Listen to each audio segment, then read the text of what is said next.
आज हम एक कहानी सुनेंगे। एक ऐसी कहानी जो बताती है कि असली खजाना सोने चांदी में नहीं बल्कि हमारे दिमाग में होता है। ये कहानी है राजा के 3 सवाल की। तो कहानी है भरतपुर की और वहां के राजा विक्रम सिंह की। अब राजा साहब के चर्चे तो बहुत थे, मतलब दान देने में उनका कोई सानी नहीं था, पर एक पेंच था। उनके खजाने तक पहुंचने का रास्ता दिमाग से होकर जाता था। मतलब अगर आपको मदद चाहिए तो पहले उनकी पहेली सुलझानी होगी। उनकी शर्त आप कह सकते हैं बिल्कुल सीधी और सिंपल थी।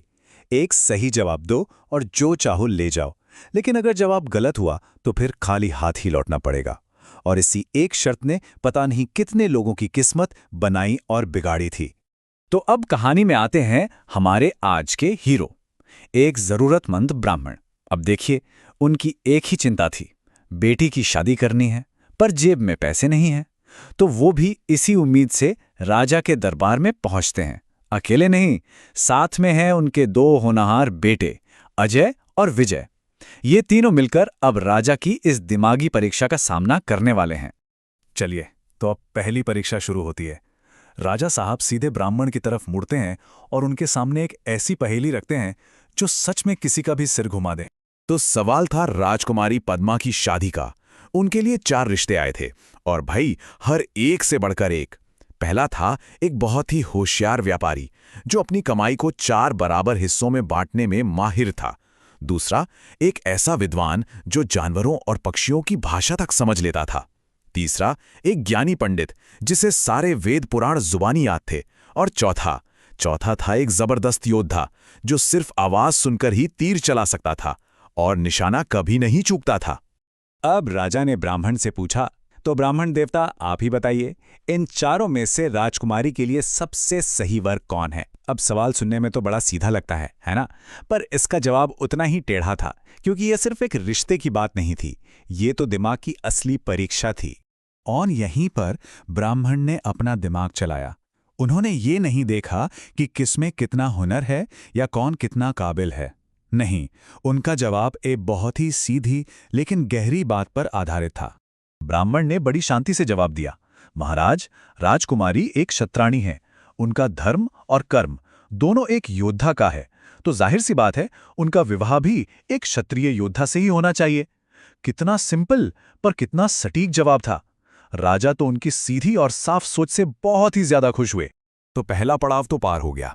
अब राजा ब्राह्मण के बड़े बेटे अजय की तरफ मुड़े और सबको पता था कि अब चुनौती और भी मुश्किल होने वाली है।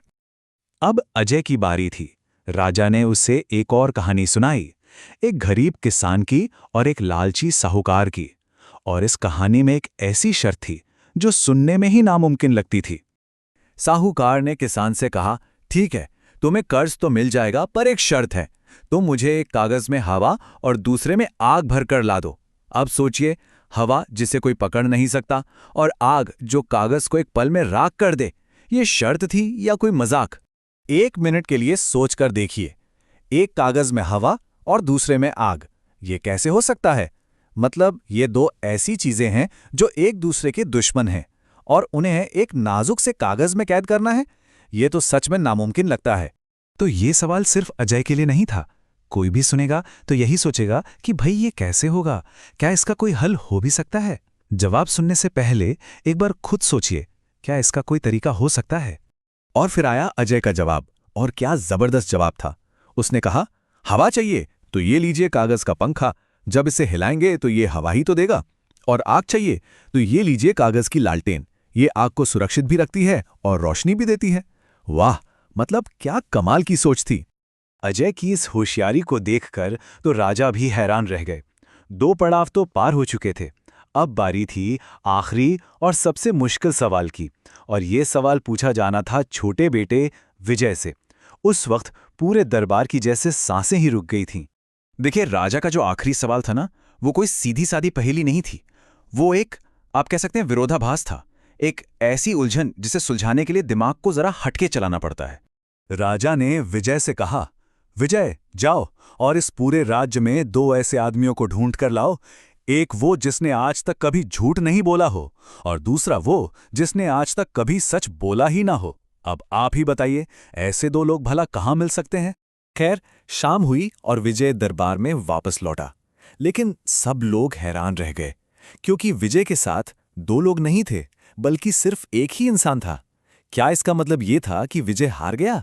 जी हाँ, सिर्फ एक। राजा ने मांगे थे 2 लोग, पर विजय लेकर आया था सिर्फ एक। सवाल यह था कि इस एक इंसान में 2 का जवाब कैसे छिपा हो सकता है। और तब विजय ने उस इंसान को राजा के सामने खड़ा किया। और जानते हैं वो कौन था? वो इंसान गूंगा था। मतलब वो बोल ही नहीं सकता था।